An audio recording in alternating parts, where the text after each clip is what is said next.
Hello everyone and welcome back to another video. So today I've got another video about Rakdos Breach, and this time it's going to be a bit of a different one. So recently I played in the in Anurag's Timeless Open with Breach, and I ended up going 4-3, which was a little disappointing. But I started off 3-0 and had some really close matches. And so today I'm going to go over those matches. I guess the most interesting games since I recorded everything. I'm gonna go over the most interesting games that I played and kind of do some commentary on them. And also just want to update you guys on the current state of the deck. So yeah, and before we get into that, I just want to say, if you want to learn how to play this deck better, check out my Patreon in the description of this video. I've got an article going over all the combo lines for this deck and how to sideboard with it, everything you need to know about how to play the deck. And it's a little updated, but I'm working on just like a quick update for my list and the sideboard guide. So yeah, if you want to delve deeper into the deck and also get access to my private Discord, you can ask me questions and stuff like that, then definitely go ahead and check that out. Anyway, let's get into the deck tech. So basically, this deck is a combo deck built around Underworld Breach. Underworld Breach is a really, really powerful card. Lets you cast cards from your graveyard with Escape if you exile 3 cards. And so basically the thing here is we're combining it with Stitcher Supplier and Dragon Rage Channeler to fill the graveyard, and then Diabolic Intent to sacrifice our Stitcher Supplier and get cards in the graveyard, and find our key pieces, and generate Storm Count. And we've got Dark Ritual to generate mana. Dark Ritual, obviously, incredibly powerful card, and is the main reason this deck exists outside of Breach is because we've got this really powerful ritual that we can abuse. And so once we're done storming off, you Diabolic Intent or Demonic Tutor for a Tendrils of Agony, and since Tendrils does 2 for every storm we've got, you actually don't need to cast that many spells to clear opponent. I mean, obviously 10 if they're on 20, but often you'll have them on 15 because of fetch lands and Ragavans and such, or maybe even below 10, and you could just do a baby Tendrils from just a couple spells in your hand. But yeah, so basically, alongside the Underworld Breach, we've got kind of a suite of creatures and some disruption for a fair plan. So in terms of disruption, we got 2 Fatal Push and 2 Lightning Bolt. I'm running a split because Lightning Bolt can sometimes let you kill your opponent with Underworld Breach, but Fatal Push can be cast with black mana, which is really important because sometimes you can Fatal Push your Stitcher Supplier to fill the graveyard when you can't generate red mana during the combo turn. And maybe you need to Dark Ritual into like a Bowmaster's plus a Fatal Push. So getting to cast Fatal Push with black mana and also hit pesky 4-drops such as Yawgmoth is why I'm running on a split. And then obviously for Thoughtseize, really, really powerful card. And I've seen some lists run Inquisition, but I think Thoughtseize is better for now since there's not too much aggro in the meta, and being able to hit more expensive cards such as Titan, Minsc, Natural Order, Yawgmoth, all these cards, and Binding as well, I think makes Thoughtseize a better card overall. Though obviously if the meta switches, then I could see swapping in some number of Inquisitions to kind of avoid the life loss. And yeah, in terms of creatures, we've got 3 Deathrite Shaman. You may notice that I don't have any Ragavans main board. I actually moved the Ragavans to the sideboard and the Deathrite Shamans to the main deck because Ragavan has gone down in value a lot in the current metagame. Most decks are playing black for Bowmasters, and even those that aren't, such as Titan, running stuff like Arboreal Grazer, Kamiya Bamboo Grubs. So Ragavan is pretty bad in a lot of matchups. The reason I have Ragavan on the sideboard is really, really strong against decks like 4-color soup that are like Omnath Leyline Binding decks without Bowmasters, and for example, like Aspiring Spikes control deck, which you'll see later in the video. Ragavan be very good there. So still Ragavan still worth the sideboard slot, but Deathrite Shaman is in the main as just a more consistent card, can generate some mana, um, deal some damage. Pretty powerful card. And then we've also got 4 Dragon Rage Channeler, which alongside being a combo enabler is also really, really good as just being a 1-mana 3/3 flyer. If you draw 2 of them, you can enable Delirium on turn 2 or 3 pretty easily, and just start beating your opponent in the face, finish off with a couple bolts. So yeah, and then helping us achieve Delirium and Filling the Graveyard is Mishra's Bauble and fetch lands, and just this deck has a lot of types like instants with Fatal Push Bolt, sorceries with Thoughtseize, enchantments with Breach, artifacts with Bauble, obviously creatures and lands. So pretty good at turning on Delirium. Now on the sideboard looks pretty different. We've got 2 Feed the Swarm for Rest in Peace, stuff like that.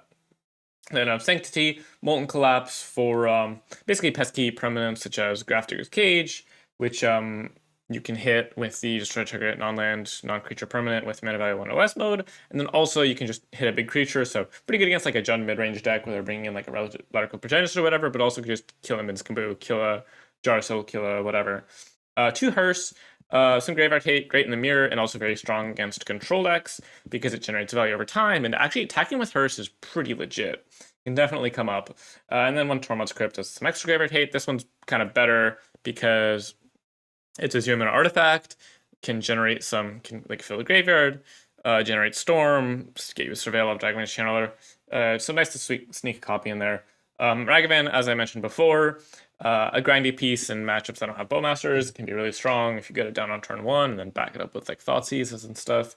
And then we've got Chromatic Sphere and Grapeshot, which are kind of a package. Basically, Grapeshot's in the sideboard to beat Veil of Summer.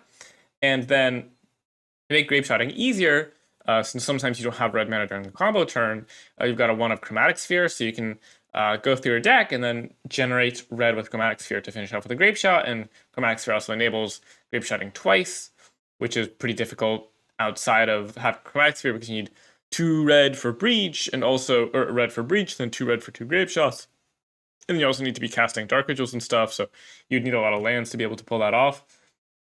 And Chromatic Sphere kind of makes that easier. And we got a Pithing Needle, just an out to stuff like Belcher. Having these 1 of Silver Bullets is nice because you've got the Demonic Tutor and Diabolic Intents, and a 1 of Abrade can answer Hearse, stuff like that. Just bigger artifacts, hate pieces. Having 1 of those is pretty nice. I have seen an uptick in like Hearse and stuff like that in the metagame, so maybe it's worth running 2 Abrade, 1 Molten Collapse. Still kind of deciding about that, but yeah, that's definitely an option if there are less hate pieces that Molten Collapse hits in the meta. All right, so that's the deck. Let's get into the video. All right, here we go. So this is game 1 of my round 2 match against a very good player, Alexei Palot, got 9th at Worlds 2023, and he's on Golgari Yogg, and I mean, this matchup was really interesting. I think it's slightly favored for Yawgmoth because they've got hate pieces they can tutor up. And yeah, it's a great hand, lands and spells. Got a Dark Ritual, DT, DRC, so looking to set up a quick combo, and then Bowmasters can be pretty good in this matchup. Decided not to block here because of a potential Bowmasters, and actually, generally I sacrifice Mishra's Bauble right away to dodge Bowmasters, but actually since my opponent played Delighted Halfling on turn 1, they would have been able to flash in Bowmasters in my upkeep, in their upkeep in response to the draw, and then kill my Death Edge Shaman, which I didn't want. So I said, I'm just going to hold on to this Bauble, and then if he taps out for a 2-drop, then I know I'm safe to sack it, and if he doesn't, I'll just hold on to it for now. Because then in the future, I could flash in my own Bowmasters in response to his Bowmasters, and, kind of dodge the trigger on the Bauble that way. And here, I decided not to go for... Actually, I can't remember what I do here, but basically the natural order on top is telling me he's going to go for natural order next turn and just get an Atraxa into play, and I really don't want that to happen, but there's nothing I can do about it. So what I'm going to do instead is I'm going to set myself up to combo. So as you can see, I get this Dragon Rage Channeler down, and now I can Demonic Tutor for Underworld Breach, and I'm actually just able to straight up combo off next turn because I have this Dragon Rage Channeler, no Diabolic Intent, but I have this Phyrexian Tower to sacrifice this Spire. So now if he goes for Atraxa, there's no free spells he can have.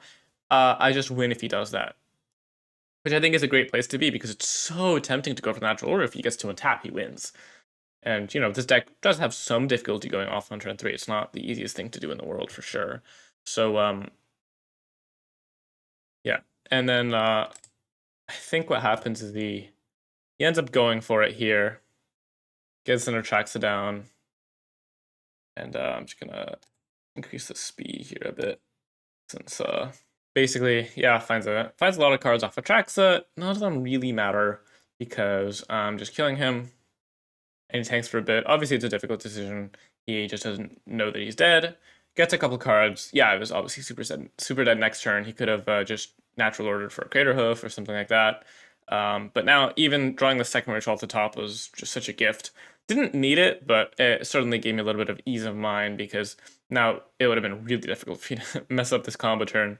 And yeah, just having Dragon Rage Channeler in play for the combo turn makes everything so much easier. Basically impossible to fizzle if you've got a good starting point, even without the Diabolic Intent, because all these Dark Rituals are only 2 cards in the graveyard rather than 3, and now I find the Diabolic Intent, and now I just get a Tendrils and don't even get fancy casting Lustrous Supplier. I just cast a couple Dark Rituals, and that's already high enough storm count. And yeah, that's the thing, like, if I didn't have a Dragon Rage Channel, I think I still would have been able to combo off this turn, but I would have had to go through the Stitch Supplier loop twice, and then find the Tendrils, and I think I would have been flying kind of close to the sun there. So they didn't have too many cards starting off. So drawing the Dark Ritual for turn certainly helped. But yeah, this is just me. I guess I cast this Supplier just to make sure I don't run out of cards. But yeah, go for a Dark Ritual here, and that is enough storm. So yeah, nice turn 3 kill there. If I didn't know about the natural order, there's a chance I would have played differently, though. I still think this line is good because game 1, Yogg doesn't really have many outs to this thing. They have, you know, a Besage that they can cast or whatever. Yeah, and then this was rough. So first hand, she went by kind of fast. Yeah, this first hand was just really bad. I mean, having Tendrils in hand is basically like a mult of 6 in most games, since it's really not doing much. And you know, I mean, it may be like 0.5 of a card or whatever. And then obviously having Diabolic Intent and Unreal Breach, I'm not that far away from comboing. This hand's super slow, has no disruption, no abstract hate. And this is actually game 3. Game 2, I just got grinded out slowly by a bunch of hate pieces, and it wasn't that interesting, so I decided to skip that game. And this hand, I felt like I'm really not going to win the game on a multi 5. This hand at least does something. Might as well keep it. Obviously, the Tendrils isn't great, but maybe I could set up a fair Tendrils with this Dark Ritual. And I thought these, and I see this hand, and I immediately just go, oh no. Because this hand is great. I mean, it's got 2 hate pieces in Viconia and Necromentia, but then also just like Prosperous Innkeeper and Natural Order. And here's the thing, right? If I take Natural Order, he goes Viconia to Necromentia, I just can no longer win, really. So that's not really an option. I think I just have to take the Necromentia and then find some way to kill our Prosperous Innkeeper and the Viconia, and then maybe we can set something up here. So I decided to go with the Necromentia after some deep deliberation. And I could be persuaded of different choices here, but I felt like I had to go for the highest upside play, because the only way I'm winning this game at this point, there's no way I can beat this with a fair plan. I just gotta take the Necromentia and somehow hope that I can combo off, because the Necromentia I really can't beat in a timely fashion. I'm not sure why I'm lagging here. But yeah, so draw Bowmasters for turn, which is fine, because it lets me kill this Innkeeper, but unfortunately this Deathrite Shaman off the top, or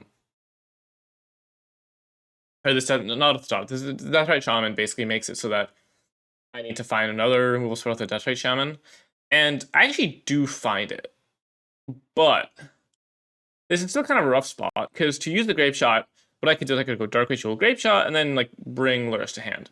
But I figured there's no way that's going to put me in a winning position, because then I just get annihilated by this Viconia. So what I decided to go with is, well, I'm pretty close to a fair Tendrils. Pretty close is ambitious, but a fair Tendrils is within the realm of possibility, because I've now also got this Grape Shot. I'm gonna hope that Palat misses on lands, so that he can't cast this Natural Order, and then I draw like 2 Dark Rituals in a row, or like a Dark Ritual and a Breach, something along those lines. Maybe I can play Lurrus and like survive for a couple of turns, something to let me just like sit here for a couple of turns and set up this combo. Obviously, this game's basically over. Like this is really an outside shot, but I was like, well, this seems like my only out. And actually, what happens here is that I don't want to spoil this. You know what? I won't spoil this. I'll just let you guys kind of experience this game as I experienced it. Yep, got my last fetchable with the Wood of Hills. Don't really want to draw it for turn. And now Lightning Bolt's a nice draw because it lets me kill the Viconia, which is super interesting. Now, I could have done here, I could have went Dark Ritual, Lightning Bolt. Let's see. Actually, not quite. Yeah, if I had an extra mana, then I could have gone cast all 4 spells in my hand, so put them to 15, then Tendrils or Grape Shot for 3, put them to 12, Tendrils put them to 4. So not quite, but I figured this really isn't actually getting that close because I need to top deck like a Dark Ritual off the top to even come close. Basically, with Paul out at 18, I need some like serious. I need a lot more card advantage before I can consider a fair Grape Shot. So I'm like, well, it doesn't seem really worth it to fire off the Tendrils. What I am going to do here, though, is I'm going to just, I think I go ahead and clear off his board. If I remember correctly. Yeah. And this basically puts him off 2 mana off this natural order. And also, really importantly, it lets me attack with the Lurrus.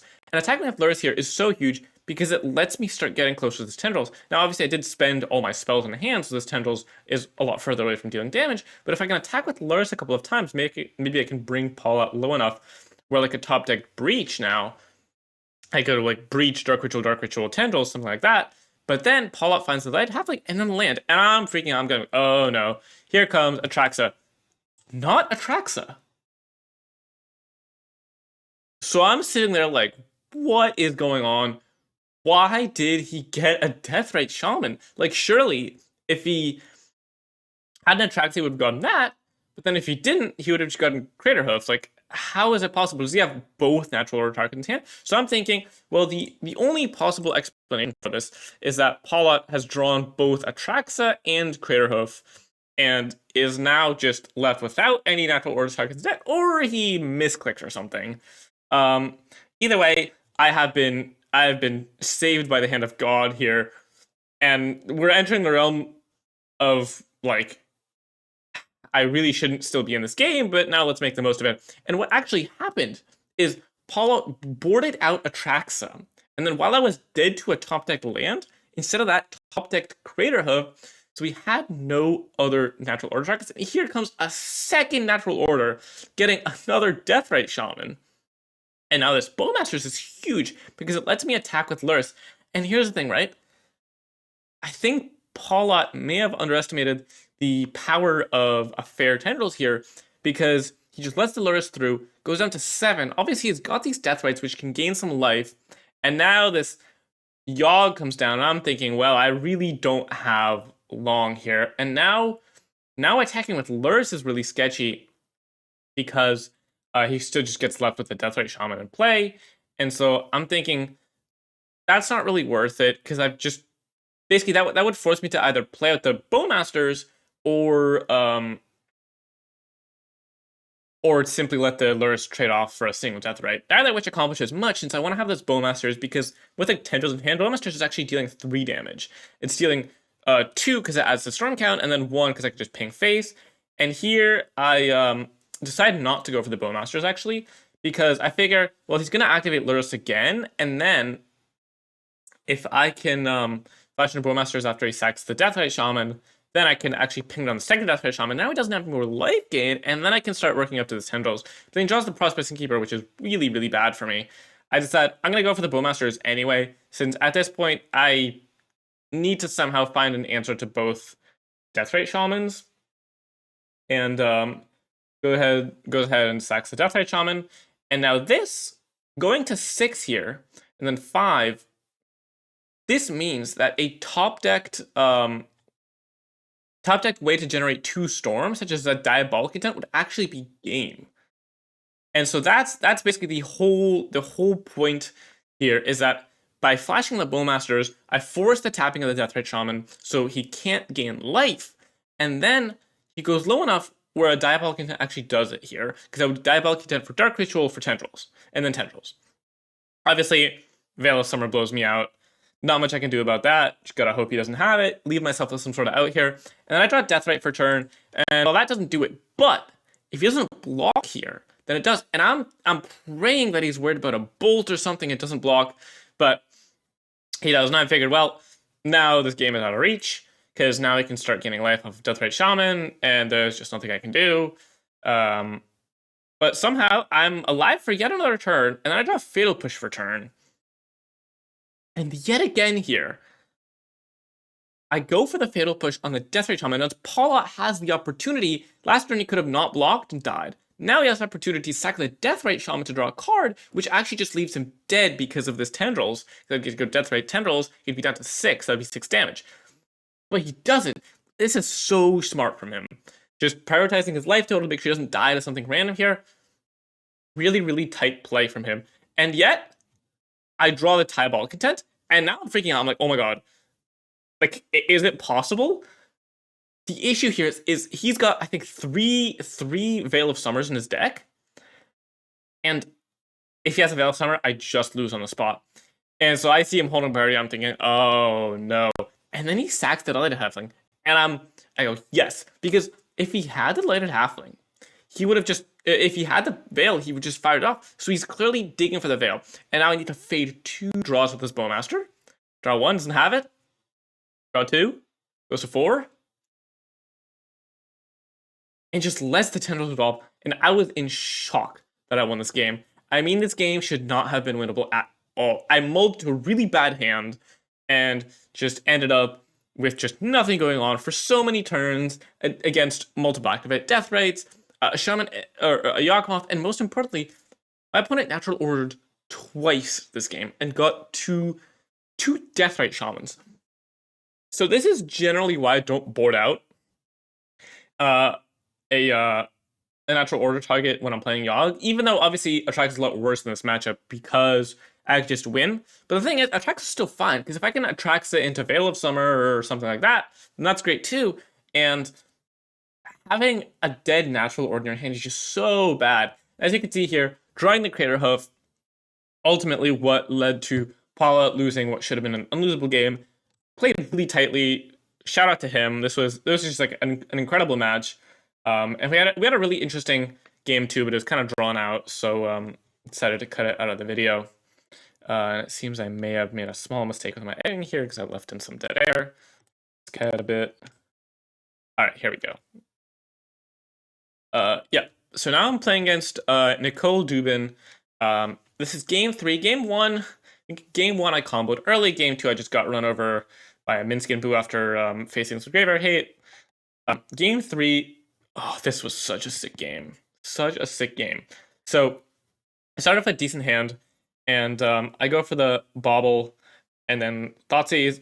I figure no point in bobbling myself since I'm always casting the Thoughtseize on turn 1. And so I might as well Bauble Dubin and know what's on top of her deck so that I can Thoughtseize better. And this hand is really pretty good. No actual hate, but there's this Deathrite Shaman. And so I really want to take the Deathrite Shaman here, because turn 1 Deathrite Shaman is super annoying, keeps my graveyard empty, and I didn't have an answer to it. The one issue with that is this Jarsoil flashes it back, which I really don't like, but taking none of the other cards didn't really make sense, because Perilous Iteration is going to find more gas, so taking the Jarsoil doesn't make sense anyway, because it's going to find a Jarsoil and Minsc and Boo anyway. Taking Tarmogoyf is just not super relevant here. Taking Fatal Push, I don't have any creatures in hand. So I think the correct choice was to take Death Ray and just hope I found a Thoughtseize or a Bolt or something, some answer to this Jarsoil before I got the Deathrite Shaman back. And this is actually not the worst hand to see, because it means that if I can find a Stitcher Supplier, then I can actually just go for the combo pretty safely. And now I draw the Fatal Push, and I'm thinking, nice. Like, now I found the answer to Jarsoil. You know, I'll take some damage off this Tarmogoyf, but whatever, I'll live. The awkward part is I can't bring Lurrus to hand on turn 3 because I need to hold up the Fatal Push. But, you know, it is what it is. So since I have the second fetch to enable Revolt, I just sack the first one to get a Blood Crypt, and draw a Grave Shot per turn isn't the greatest draw in the world, for sure. Taking 4 here, this Tarmogoyf is kind of beefy, but I figure I can, you know, chump block it, whatever. And now Thoughtseize comes down. That's a really good draw for Dubin, because it means that this Jarsoil is going to come down next turn unimpeded and flash back a Thoughtseize. So now I'm really just like, that was just a really good draw. And now I draw the Underworld Breach, but what are my options? Like, Underworld Breach, flash back Thoughtseize just did not seem very good. I figured what I'm going to do is I'm going to bring Lurrus to hand. So now Dubin is faced with 2 great cards to Thoughtseize. Because the thing is, if I go for Breach and then Thoughtseize, it just wipes out my whole graveyard. So I'm really far away from comboing, and then Nicole could easily have, she could have any number of threats that would still put me in a bad spot. Like at that point, I just be dead to a Minsc and Boo anyway, because that's just so much pressure. So yeah, now Nicole actually ended up discarding a Jar Soul, or not a Jar Soul, a Minsc and Boo to cast Jar Soul because she got out of Perilous Iteration. So yeah, I think just bringing Lurrus to hand was good. And then actually I missed a really important moment here. Actually, no, I didn't. Yeah, there's an important moment coming up here. So I go for the Breach, and I know about this. Boseiju. So I figure. Let me go back for a sec, actually, so you can see kind of the board state as I talk about it. So basically here, I've got a kind of Star Graver, but I'm not close to comboing, especially because of this Fatal Push in hand. And so I figure Nicole's probably just scared enough of this Breach where she's going to Boseiju it. So what I'm going to do is I want to get this Jar Soul off the board, and I want to get some value going. I'm going to cast this Lurrus, and then the Underworld Breach gets Boseiju, and then I'm going to Grape Shot or kill the Jar Soul. Can't remember. I think I don't end up going for the Fatal Push. I just Grape Shot the Jar Soul. But point is, I can get the Jar Soul off board, get the Lurrus in hand, and get a land off Boseiju, and then this puts me in a pretty good spot if Nicole doesn't have a way to enable a Revolt for Fatal Push. And I don't think waiting actually makes this any better, because next turn is a Tarmogoyf getting flashed back, and after that, I'm just taking so much damage, and there's still going to be interaction up. Might as well go for this turn. Gonna buy myself a few more turns, and so I go ahead and cast the Lurrus, and I'm thinking about what to exile here. Ended up going with the Thoughtseize, and in hindsight, I think it may have been incorrect to do so, because I didn't want to Grape Shot the Jar Soul, but maybe I wanted to Thoughtseize it. Actually, I think I didn't end up with enough cards in graveyard. Yeah, basically, I didn't want to do that because that would mean exiling all my important combo pieces from the graveyard. And I wanted to keep them there because this Lurrus threatens to go off if I can recast this Breach next turn if I draw a Stitcher Supplier. Like maybe even a Dragon Race Channeler. And so yeah, here comes a Boseiju, just as I expected. Obviously, I think knowing everything that I knew at the time, Boseiju is it's not actually good here because this Breach doesn't actually accomplish too much. Like I'm playing the Lurrus and then I'm not casting anything off of Breach anymore anyway, but it's really risky to not Boseiju it. So I totally understand doing this, especially since this is a deck that's very difficult to play against, especially if you don't have any reps. So yeah, it goes for the Boseiju, and here I decide not to go for the Fatal Push. I don't see a reason to, and then I click decline. Oh, so bad. It was a misclick. I still had a Blood Crypt left in my deck, and I click decline. Pure misclick, and it just really I'm like, man, like this sucks. But this is still fine, I get to get a Bauble off Lurrus, get some card advantage going, see a Blood Crypt on top, which is great. And then the absolute nightmare scenario, the one unknown card is an Orcish Bowmasters, which lets Nicole kill my Lurrus, put some pressure into play, draws the Blood Crypt for turn, but this Bowmasters is actually going to get me dead pretty quick, and I don't have any answers to it. And now I draw the Bolt, which is an answer to Bowmasters, but I figure at this point I'm pretty close to going for a Fair Tendrils, so I might not Bolt the Bowmasters. What I'm going to do is gonna kind of see what Nicole does for turn and decide where I want to go from there, because maybe I want to sack the Bauble and then Bolt the Bowmasters and try to set up a Breach.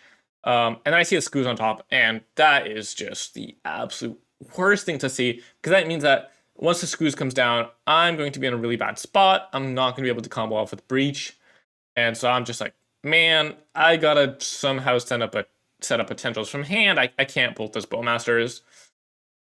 So I go for draw, and there's a second Bowmasters off the top, and this is putting me under so much pressure. But I figure, well, no point in bolting the Bowmasters, because there's no way I can attempt to go off. And if this had been a Tendrils, I would be able to go Dark Ritual, Bolt, Tendrils, that would have been lethal. Instead it's a Ragavan. And here, I know about the Fatal Push in hand. So I know if I just play Ragavan, they Fatal Push the Ragavan attack, I'll take 6. I can bolt Bowmasters, but then still take 6. So I make a gamble here, which I think was my only way to survive, is I dash Ragavan, and no way Nicole can let me hit with Ragavan. The question is, does Nicole, does she fatal push the Ragavan or block with the Bowmasters? I figured she'll block with the Bowmasters. She wants to hold on to the fatal push just in case, and then I'll be able to bolt the Bowmasters and go to 1, facing down a Scooz. So, next turn is going to be very dubious, but, might as well. This is on coverage too, so I want to give the viewers a show, And as expected, Nicole, in fact, blocks the Bowmasters, which totally legit play. Totally get why she would do that, but lets me live on 1 life, and down comes the Scooz, and here we are. And now I draw an Underworld Breach for turn, and now I'm thinking like, oh my god, do I actually have the win here? I cast a Breach right away, not even thinking about it. I had no clue what I was going to do this turn, but I knew that it started with casting Breach. I didn't want to get Dark Ritual in the graveyard first anyway, because I wanted to conceal that information from Scooz, and I just gonna cast the Breach, and then after Nicole exiles, I'm gonna figure out what I want to do from there. So Nicole exiles a Dark Ritual, totally makes sense. Didn't know about the one I had in hand, and obviously it's one of the best enablers. So yeah, leaving the Dark Ritual would have been crazy, and then ends up exiling a Grave Shot, which I think is correct. I think I had a lethal line if she didn't, because I'd be able to Grave Shot twice, I'm pretty sure. Didn't actually do the math, but taking the Grave Shot is definitely the least risky line.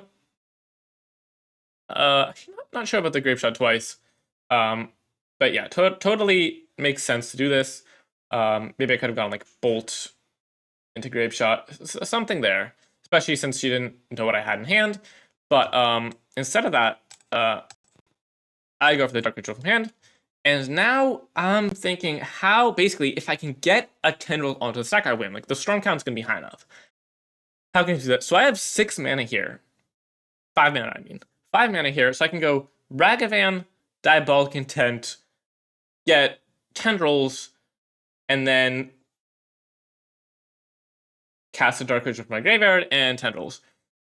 The issue is, I at this point have 8 cards in graveyard. I cast the Ragavan, go down to 4. Cast the Diabolic Intent, go down to 2. I can't actually Dark Ritual from hand go up to 3. I can't actually, I'm 1 card short of getting the Tendrils down. And so this is just so brutal. I initially think I have it, but I actually miscounted, and I go for it, and I don't think I had a line here. Best I could have done is recast Lurrus, which doesn't even do anything in the face of Scooz past this turn. So really, maybe I could have left myself like a 2%er or something by recasting Lurrus, and then like drawing it to Fatal Push off of Bauble to kill one of the creatures, and something there. I don't think there was really much I could have done. But yeah, now I'm kind of realizing, well, this doesn't work. I'm gonna get a Stitches Spire with this Diabolic Intent. That's gonna let me cast a Dark Ritual. My only hope here is that Nicole Fatal Pushes my Stitches Spire, because that'll give me 6 cards in the graveyard. And she doesn't. Now I find this Tendrils, and I get the oops. If you look back here for a sec, I cast a Stitches Spire, and it goes to mill 3 right now. I get killing it because it enables this Diabolic Intent. The issue is I can't actually Diabolic Intent because I need to go Dark Ritual Diabolic Intent. I didn't have enough cards in the graveyard for that. And now I'm like, well, yeah, there's just nothing I can do here. Go for a Dark Ritual, whatever. I milled over the Tendrils, so I didn't have to Diabolic Intent for it. I wouldn't have had to actually go for the Diabolic Intent for it. I'd been able to cast it from the graveyard. I just didn't have enough cards. But you know what? Nicole meant to, and we talked about this later in the stream, she meant to, she held full control and wanted to Fatal Push Stitches Supply in response to the trigger so I can Diabolic Intent. Obviously, that would have been a punt, but she meant to, but she hit it too late, and it passed through. And so now I'm just sitting here, Stitches Supplier alive, and I'm like, well, I am just dead. I don't even know what I'm doing here, spinning my wheels. If Nicole had Fatal Push the Stitcher Supplier, I would have won because it would have let me cast 2 Dark Rituals, and that was just. I learned that afterwards. I was like, well, man, I even almost got there, and funnily enough, user error ended up saving her. So yeah, this was such a brutal turn, and just compounded by the fact that if I had an extra land, that would have made the decision with screws much more difficult. I think there was a decent chance of me winning there if I had an extra land in play. Obviously, getting my land would have shuffled my deck and changed my draws, so can't really say for sure. But an extra land there would have definitely opened up different lines. So yeah, I feel like not getting land with the Boseiju definitely cost me. So that was a really brutal loss. At that point, I was 3-0, and it's really crushed me. Got the 3-1. Obviously, 3-1 is still great, but man, starting 4 would have been nice. Would have been had to go 2-1 from there to top 8, and maybe even 5-2 would have made it since I had really good breakers at the time. So yeah, I was pretty crushed by that. But on to the next one. 3-1 is still good. And now I'm playing against Spike, and this is actually game 2. Game 1, I just got completely run over. And here, game 2, as you can see, I boarded in the Ragavan here on turn 1, just sneak because of that. We've got the Won't Collapse and Hearse. Generally, I don't want too many of my cyber cards in my hand at once, because then I'm not really enacting my game plan. Spike here gets the Ragavan Triumph so that I can't steal it with Ragavan, and I'm like, yes, because no terminal interaction with a Ragavan, I get to hit, and I make the treasure here, and I just jam the Hearse. Hearse is pretty good here. Obviously, can get answered by landing binding or whatever, but it stops Mystic Sanctuary, it stops Uro, and it lets me accrue value over time. And then this is just a huge beat later in the game. Now land binding hits Ragavan, totally makes sense. And yeah, no, I think I just bring Lurrus to hand. Yeah, didn't really have many other moves there, and we just pass the turn back and forth a couple of times here. I think I go for the Feed the Swarm on the Land binding. Just put a Ragavan into play, solid. He gets countered here, totally fine. Trading for a counter spell is great, and yeah, I go for the Hearse. I'm in the gamble here that Spike wouldn't Mystic Sanctuary to put the counter spell on top. Not even sure how bad that would be for me, and he doesn't. I could have held up the Hearse activation, but I just didn't think that was really necessary. And yeah, we just kind of get into a pretty long, drawn-out game here. Not too much going on for either side. I draw the Breach here, but I just don't have enough cards in the graveyard to really do anything. And it doesn't seem like Spike's doing much. I actually attack with Deathrite Shaman here. I have an instant in my graveyard, but it's not doing... the Deathrite, there's only one instant. Now, I want to be eating cards with the Hearse anyway. I figure might as well get my attack for 1 and with the Deathrite now, and then if I want to exile spells in the future, I can. Starting scolding on the Lurrus is a little brutal. Go for the unlicensed Hearse here, just to not give him the option, and then Lorraine Reveal comes down. This is pretty brutal for me. Spike gets rid of fuel, but also just taps low, and I draw another Breach. And drawing another Breach is interesting. It doesn't do a ton, obviously. Second Breach is actually literally nothing, but it's good for baiting out counter spells. And in this case, it's actually just good for getting back Lurrus. And getting back Lurrus here, I don't actually have anything to recast with Lurrus, but I can use Lurrus to crew this Hearse, and that's 5 damage. That's a lot of damage. So I do that, and then this baits out the Stifle, which I'm fine with. I'm fine trading a card for an unlicensed Hearse activation, especially since I get to just tap it anyway. And now Oko comes down. That's pretty annoying. Oko, I think, elks my Hearse, if I remember correctly. Oh no, it just makes the food, yeah. That's right. Yep, and and this play makes sense given Spike had in hand at the time. I went back and rewatched everything, of course. Yeah, this was a bit of a punt. I could have cracked my fetch and then killed the food token in the Oko. Just completely missed that for no reason. Go ahead and attack. Yeah, I ended up actually not creating the Hearse here. I didn't want the Hearse to get removed.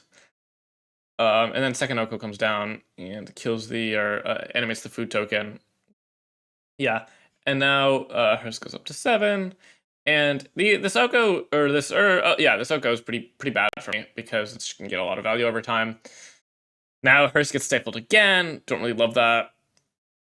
And I just decide to play my Land-Pathoder, and I just have no moves here. Fortunately, have this breach available off of Lurrus, but just nothing. No bubbles, no creatures, no Stitch Spires. Just nothing to do with this Lurrus, with this breach. Kind of unfortunate, but it also looks like Spike's kind of just stuck on not too much gas, so that's fine. And yeah, Elk Sahiris, I make a small mistake here, and I give a little oops for the camera, but not for Spike. Because this means that Deathrite Shaman has to exile my own instant sorcery. It really didn't matter exile Spike since I would have exiled the Deathrite anyway, and it doesn't matter how many cards are into the Hearse when it's an Elk. Bobble is a great draw here. Really glad to see Bobble. I go ahead and attack first, because I figured he might want to spend a removal spell on Lurrus if he's got one, or on the attacker. Whatever, don't want to give the information about the Bobble. And I actually just end up going for a Hearse instead of a Bobble. I figured Hearse keeping Uro offline is going to be really important if we enter a long game, especially if Deathrite Shaman doesn't survive, which it seems unlikely to. And Hearse can also just attack for lethal in a couple of turns. Spike's only on 8. Now I go ahead and exile a Stifle, put him to 6. Don't go after my own graveyard with Hearse, just didn't really seem like it was a great reason to. Kept the Bobble on top of my deck. I like the Scry check with the fetch lands, but I kept it on top of my deck.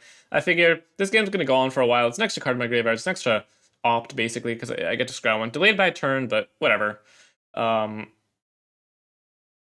yeah, decided to draw that Bobble for turn, and then I'm gonna scry again with this Bobble.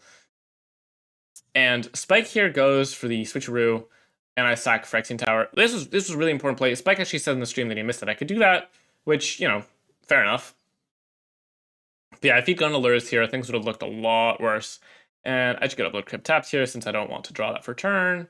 And I'm thinking, do I want to fire off this Dark Ritual just to activate Deathrite Shaman? And I decide not to, since with a food spikes up to 6, I'm not actually that close to killing him. And having Dark Ritual is going to be really important if I can try to go off with Breach. So I figure, that doesn't seem amazing.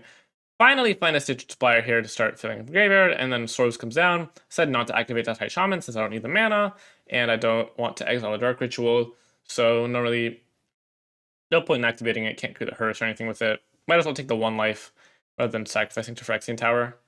Though, in hindsight, maybe I should have sacked to Phyrexian Tower because I would have put an extra card in my graveyard. Probably would have been a better play, but it's fine. I go for a Breach just to, if it resolves, cool. If it doesn't, I baited out a counterspell. And yeah, don't want a second Dark Ritual, don't have a use for that. And I just go ahead and feed the Swarm here, the Ragavan. And here's where not killing that food comes back to bite me, because now this means that Spike can make a block for this Ragavan. So that was pretty annoying. But I figure, I can try to maybe go, why this feed the Swarm's not doing much else? Maybe it baits out a counterspell, might as well fire it off. And now here I draw Diabolic Intent. And this is a really interesting spot, right?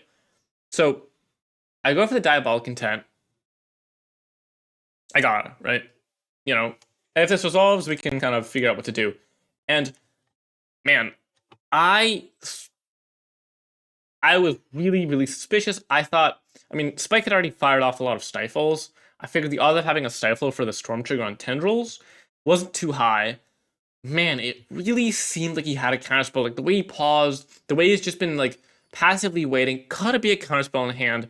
And so the way I play around the counterspell is I figure he probably thinks he'll just be able to counter whatever I get off the Diabolic Intent. But if I Diabolic Intent for Tendrils of Agony, that puts 3 copies, I deal 2 on a stack. So to survive this, Spike would either have to have Stifle or Swords to Plowshare as the food token to gain 3 life, and a counterspell for Tendrils, but then the Ragavan would do it anyway. So it's literally just, do I think Spike has a counterspell or a Stifle? And I figure it just felt felt like he had a counterspell more than a stifle. So I decided, you know what? I'm gonna go for the tendrils, and we'll see. Tendrils, bam, dead. And yep, turns out Spike did in fact have the counterspell in hand. Thought he could counter whatever I got. He thought wrong. Here I do a little trimming. Think I bring in the second hearse because the hearse was pretty good in that game. Still not 100% sure how I should be settling there, but yeah, board out the death rate. Seems a little worse on the draw. This hand's a fine hand. I've got a lot of stuff going on. Shocked in Hallowed Fountain, I was like, well, he's got a stifle. I am not sacrificing my fetch into a stifle. You can't make queen, no a Jose. Because at this point, I only have 2 lands. If one of them gets stifled, I need 2 lands to work. Like, this deck cannot survive on 1 land. 2 lands, fine, you know, maybe we can do something. 1 land, So yeah, here I'm just like, well, yep, he's got it. It is what it is. So I figure I cannot miss my land drop here. It puts me way too far behind. So, you know, I fire off the Dark Ritual, Diabolic Intent, Stitcher's Player, 3 for 1 myself for a land. At least, these cards were cards that are important to the combo, but not really great standalone cards. So I get them into the graveyard. Not the absolute worst play in the world, but yeah, felt pretty bad. And then I see Swords and Binding. Might as well take the counterspell since it's like the unique card. Finds the Mystic Sanctuary, puts it back on top. Totally fine. And here I go for a Bowmasters. I figure, well, don't want to let Spike use his mana efficiently and like land a threat. I'm just gonna go end step Bowmasters. Could have gone it down before the counterspell, but I figured I wanted to have to hold up the counterspell. And yeah, now I go for a second Bowmasters. This does in fact need a counterspell. And now, yeah, I think I go for the Thoughtseize before the Dragon Rage because I didn't want to get Leyline Binding. Spike drew a counterspell. That's fine. Go for the Dragon's Rage. Attack for 1. And now this, I'm feeling pretty good here. And then Spike gets Mystic Sanctuary and puts back Thorian. I'm like, oh man, I totally forgot about that. Not anything could have done about that, but that just means kind of gets back to this game, kind of grinded him out, and now it just doesn't really matter. Shucks and the Hallowed Fountain figured, oh, I've just got the binding held up.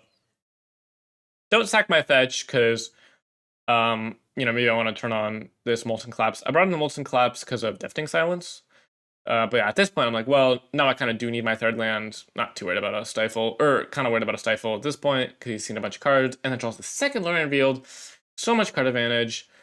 And now I'm just like, well, I don't even know what I'm supposed to do here. Guess I'll Diabolic Intent my 1/1, get a Breach, kind of this Hail Mary kind of play. I figure, might as well resolve the Diabolic Intent through counterspells. Next turn, maybe I can feed the Swarm, the Leyline Binding or something. But, you know, this Oko comes down, and at this point, it's like, well, this is just going to get worse and worse for me. Might as well go for it now. If he doesn't have a counterspell, then, you know, I have moves, right? If he does, you know, whatever, this Oko's gonna kill me pretty quick. I need to try to find a second Breach. I'm really unlikely to win the game. If he doesn't, well, I have a really strong graveyard. At this point, I think I checked my graveyard. I have Play Night cards, I have Dark Ritual, Stitch Spire, and Diabolic Intent, so I could do the loop. And now I'm just checking, like, oh, what am I missing? And what I was worried about here is I was worried about Leyline Binding. And so I was like, well, gotta, you know, if this Dark Ritual resolves, no Leyline Binding, great. If the Dark Ritual in response to flashes no Leyline Binding, Breach doesn't do a ton, I have to like bring Lars to hand or something. Obviously, that's also really bad. I just didn't have moves here because I couldn't wait. I had to just go for it and pray and make him have it, you know. I'm like, wait a second, what's going on? Just doesn't have anything. And now I'm thinking, oh, I'm about to win. And then I just go ahead for a Stitcher Supplier, and you know, at the end of the combo, I need to stop a Stifle on the Tendrils or whatever with the Thoughtseize. That's fine. Now the Swords on the Stitcher Supplier was really interesting because to actually get tendrils on the stack, I needed to sack this Stitcher Supplier to Diabolic Intent. And now the Swords comes down, and I don't have a second Stitcher Supplier, and I didn't actually have enough cards and mana to go Bowmaster's Diabolic Intent Tendrils. So what I needed to do was I needed to keep a creature in play for this Diabolic Intent. I would have had to cast the Bowmaster anyway. I figure I'm going to flash it in response and kill a Stitcher Supplier to get the extra 3 cards in my graveyard, plus the Stitcher Supplier back into my graveyard. You know, what's the worst that can happen? I feel like I kind of got to go for this guy. I can't combo without this. And now, as the people were talking about, I could have gone Thoughtseize at the beginning of this turn. The thing is, Thoughtseize, what do I take with Thoughtseize? I take Sword Splashes. Fine. As you'll see later, it really wouldn't have helped. Basically, I was like, well, no Leyline Binding, no Counterspell. I can Thoughtseize later. It doesn't matter if I Thoughtseize now. There's nothing I can take no singular thing from Spike that stops me from comboing, except for Stifling. I can just Thoughtseize later. And if he's got like 2-piece interaction, maybe I just go for like a fair breach, get like 2 Bowmasters in play or something. So I didn't think I needed to Thoughtseize. Maybe it would have been correct in hindsight, but really kind of close, not super important that I didn't. I end up going to the Bowmasters, and it gets Stern Scoldinged. After some real tanking here. And man, the clock is so brutal here because there's just so much to think about. And, you know, your screen's flashing orange, yada yada. Stern Scolding, and I'm like thinking, oh man, like that's so bad. And then this gets stifled, and I'm like, you know, like, wow.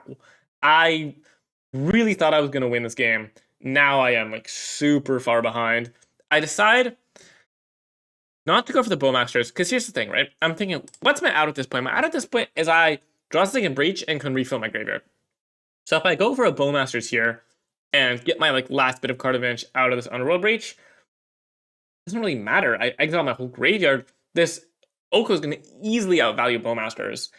I gotta just, you know, feed the Storm this into binding, spend my mana somehow, kind of drag this game out to the point where a breach off the top is once again game winning, because I'm figuring, well, he doesn't have a counterspell. Didn't have a counterspell this turn. He needs to draw one naturally.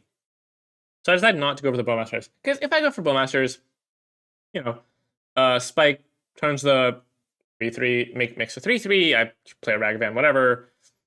You know, and any cards also put me super far behind, but my fair plan just doesn't get through a Ragavan without like top decking or removal spells. So I figure I'm gonna just not cast the Bowmasters, which I know in hindsight, maybe I was supposed to go for the Bowmasters and try to like then like draw. The thing is, I didn't even have removal for the food token or anything, so there's no way I could have gotten a hit with Ragavan really. And Spike instantly draws the Brainstorm, and this is a huge punish, because obviously Bowmasters would have destroyed this Brainstorm. Spike simply would not have been able to cast it. Not letting a Brainstorm here would have actually bought me more time than it would have bought me a lot of time, basically. So pretty bad that I didn't end up doing that, and now Oko just yoinks my Ragavans. Yeah, Stifle 0. Oko yoinks the Ragavan, and now I'm super far behind. And yeah, this was kind of brutal. I felt really winning at first, but then the 2 Lorien reveals put me really far behind on card advantage, and then yeah, and then this Brainstorm kind of locked things up for Spike, where I just wasn't really able to recover, especially with this Uro. But yeah, having all 3 interaction spells, I think if he just had a counter spell, that would have been a lot better than me, because I went through all the cards in my graveyard for nothing. And here I'm like, well, I'll kill this Uro.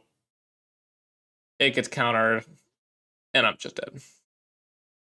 Like, there's nothing I can do. I was thinking, okay, I kill Uro, Demonic Tutor for Breach. We have something to counterspell, you know, and you know, it actually would have been relatively close to something if Pete had nothing there, because, you know, he gets to recast Uro, go up to a bunch of life, but I would have had a pretty strong graveyard because I didn't exile it previously.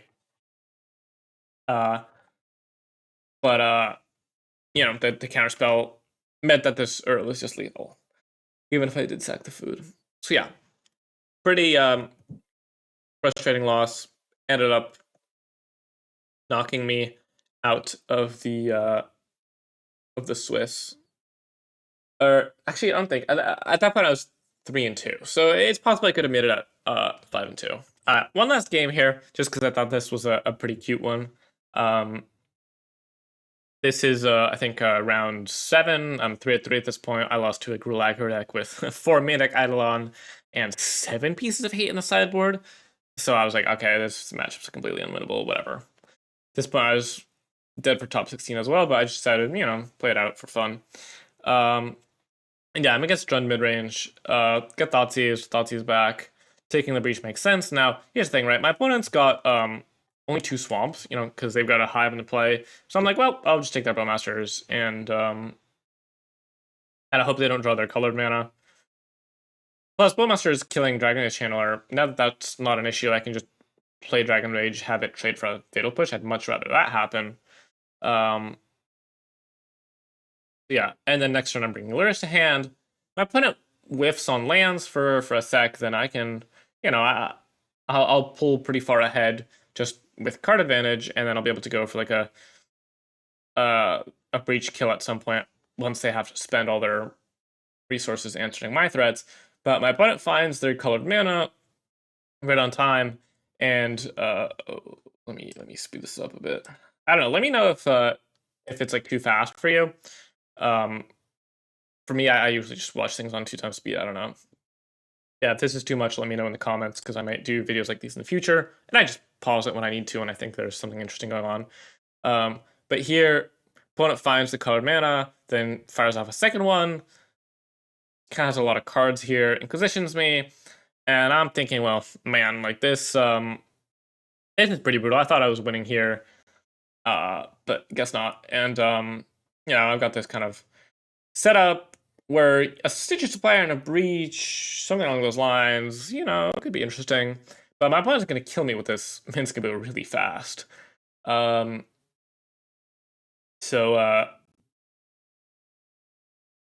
what can I do? And now I'm like, hold on a second. I drew the Dragon's Rage. Let me map this out. So, let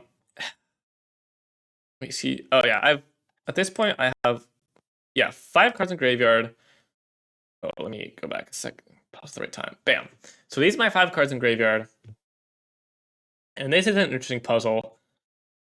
Here, I figure, well, I'm dead next turn. Kind of tilted and tired after a long day of playing. I just figure, well, I'm going to go for it, see if it works. If not, like, whatever. There's no way I was surviving next turn to be able to go off anyway. This Minskaboo hits me for 4, draws 4 cards, finds a Thoughtseize, whatever. Let me just cast many cards, see if I can assemble a win. And I was pretty sure I could go off here, but I wasn't like 100% sure. Whatever. So, go for the DRC, Dark Ritual, put some extra cards in the graveyard before I go for the Diabolic Intent.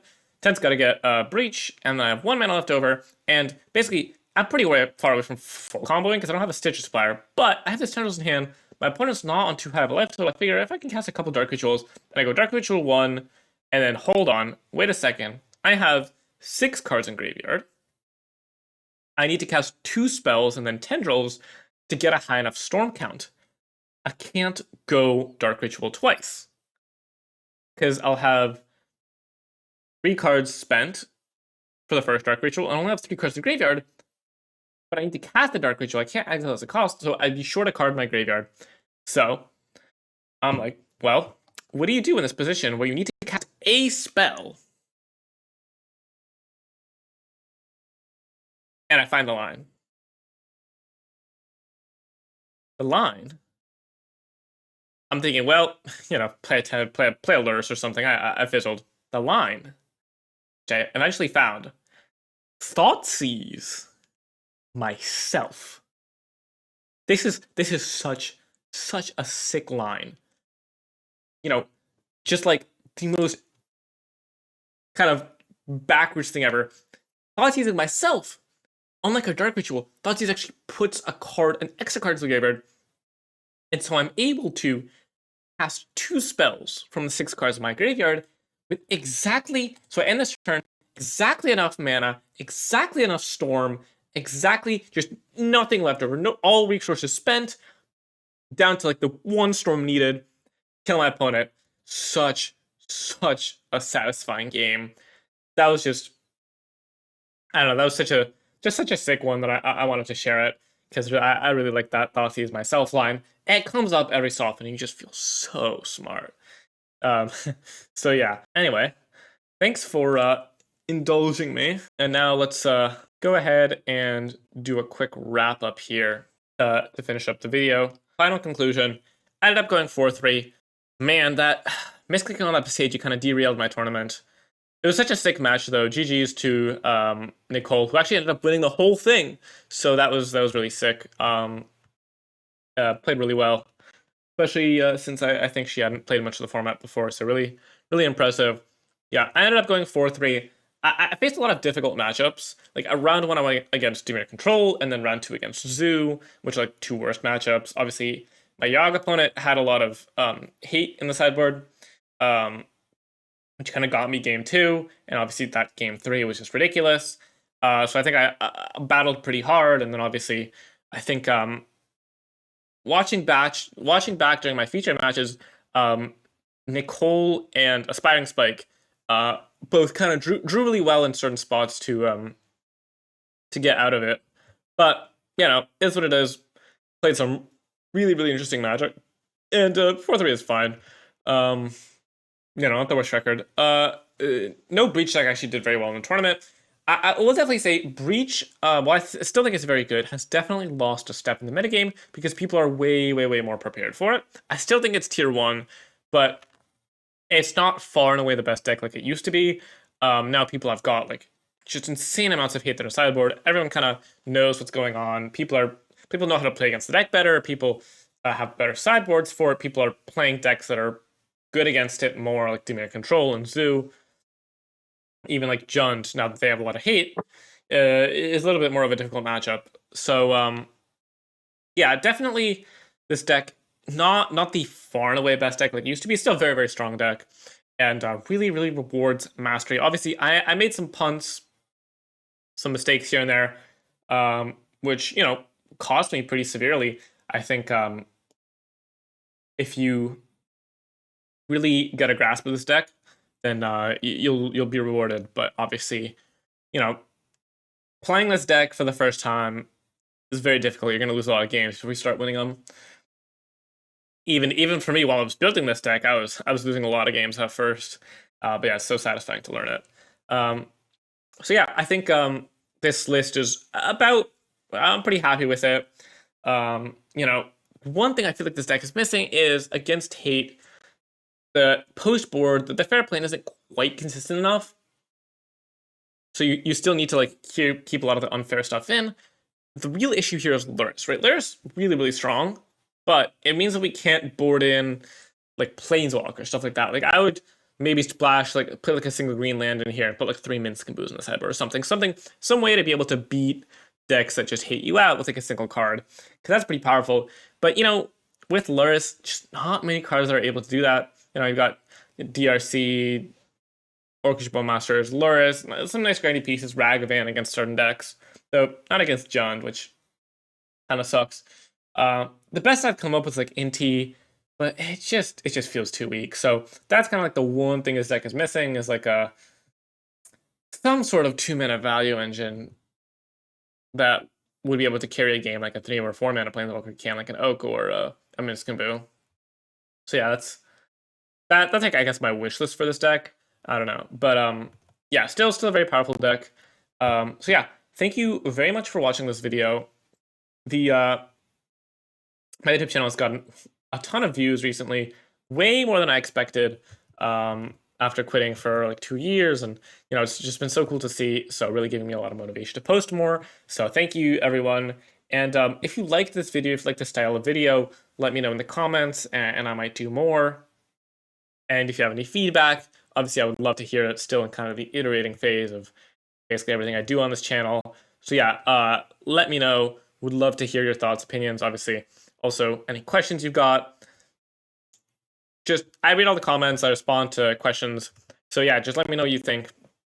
Would love to hear from you. And final final plug, check out my Patreon if this deck seems interesting, you want to learn how to play it better, go there and I've got a guide on there if you're interested, and get access to my Discord. As I said before, you can ask me questions, just chat with other people. The Discord is actually getting kind of big now, which is really cool. So interesting discussions going on there, arena codes here and there as well. So yeah, anyway, that'll do it for the video. Goodbye.